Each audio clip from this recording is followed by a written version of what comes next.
আপনি যদি ইমো ব্যবহার করেন তাহলে আজকের ভিডিওটা আপনার জন্য অনেক গুরুত্বপূর্ণ হবে।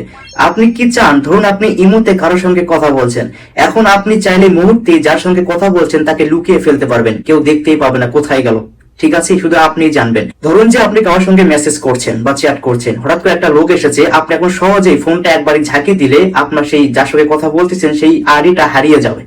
পরবর্তীতে আপনারা সেটাকে খুঁজেও বের করতে পারবেন। এখন আসি হচ্ছে আমি আমার ইমোর ভিতরে, ঠিক আছে, এখানে দেখুন যে একটি আছে, সেটা হচ্ছে ইউসুফ আহমদ।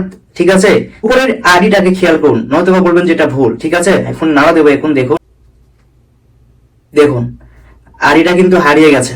কোথায় গেল এখন এটা? এখানে কিন্তু নেই, এখানে কিন্তু পাবেন না, এটা নেই। কোথায় গিয়েছে দেখুন। তো এই যে নিচে দেখুন এই লেখাটা, এই যে এখানে একবার চাপ দিবেন। চাপ দেওয়ার পরে এখন যদি আমি এখানে আমার একটি পাসওয়ার্ড লিখে দিই তাহলে আইডিটা কিন্তু আবার ফিরে আসবে। দেখুন 1 2 3 4, সঙ্গে সঙ্গে দেখুন লেখা চলে আসছে আনহাইড। দেখুন এখানে একবার চাপ যদি দিয়ে আমি, দেখুন ইউসুফ চলে আসছে আবার সামনে, এই যে। তো এটা কিভাবে করেছি আমি, তাই না?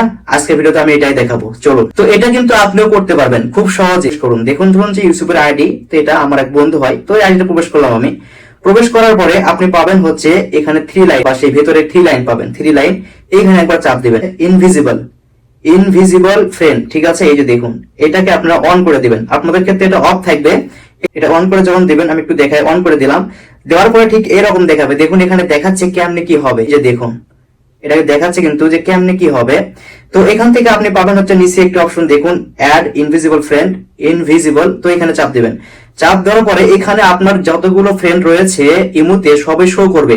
আপনি যাকে যাকে অ্যাড করতে চাচ্ছেন সেটা এখানে যুক্ত করবেন। ঠিক আছে, তো আমি শুধু একটা করে দেখাচ্ছি।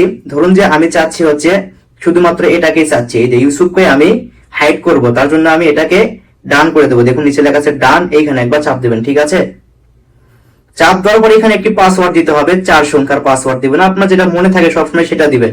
তো আমি দিলাম 1 2 3 4, আপনাদের বোঝানোর ক্ষেত্রে এটা আবার দিতে হবে। ঠিক আছে, 1 2 3 4 দেওয়ার পরে দেখুন লেখা আসছে হচ্ছে আপনার প্রিয় মানুষের আইডিতে এটা করতে পারেন যাতে করে কেউ না দেখতে পারে। ঠিক আছে, এখন যদি আমি ইউসুফের সঙ্গে কথা বলার সময় কোনো লোক আসে বা সামনে কেউ দেখতে আসে কি করছে, আমি ফোনটা এভাবে নেব আর একটা ঝাঁকা দেবো। দেখুন ইউটিউব মানে দেখুন ইউসুফ নেই, হারিয়ে গেল। ইউসুফ কিন্তু এখানে ছিল, এখন কই গেল এটা দেখুন। আমি দেখাচ্ছি আবার, এই যে নিচে দেখুন সার্চ বার আছে, আমি একটু আগে দেখিয়েছি। এই যে দেখুন এইখানে চাপ দিবেন। চাপ দেওয়ার পরে এখানে সার্চে আসে আপনি লিখবেন হচ্ছে পাসওয়ার্ডটি, আপনার যে পাসওয়ার্ডটি লিখেছিলেন সেটা 1 2 3 4 দিলাম। এখন দেখুন এখানে চলে আসছে, এই যে দেখুন আনহাইড। এখানে চাপ দিলে আবার ইউসুফকে আপনি পেয়ে যাবেন, মানে যাকে আপনি হাইড করেছেন তাকে আপনি পেয়ে যাবেন। মজার না? আর একটা কথা বলে নিই, যখন আপনি চাচ্ছেন যে আর চাচ্ছেন এটা বন্ধ করবেন একবারে, তাহলে দেখুন লেখা আছে সেটিং, এইখানে একবার চাপ দিবেন। ঠিক আছে, চাপ দেওয়ার পরে এখানে আপনি যাকে যাকে হাইড করেছিলেন তাকে তাকে এখানে দেখাবে। এই যে দেখুন আমি শুধু ইউসুফকে করেছি তাই এখানে ইউসুফ দেখাচ্ছে। দেখুন, তো আমি এটাকে কি করব, দেখুন 3 লাইন আছে, এখানে 3 লাইন, এখানে একবার চাপ দিবেন। চাপ দেওয়ার পর দেখুন লেখা আছে রিমুভ, এখানে চাপ দিয়ে রিমুভ হয়ে যাবে, পাসওয়ার্ডও চলে যাবে অটোমেটিক। দেখুন আমি দেখাচ্ছি, রিমুভ করে দিলাম। কনফার্ম লেখা আছে এখানে, এই কনফার্মে একবার চাপ দিবেন, ব্যাস আর হাইড হবে না, আবার নতুন করে আপনাকে অ্যাড করতে হবে। ঠিক আছে, যদি ভিডিওটা ভালো লেগে থাকে তাহলে অবশ্যই চ্যানেলটিকে সাবস্ক্রাইব করুন, অন্যকে শেয়ার করে দিন।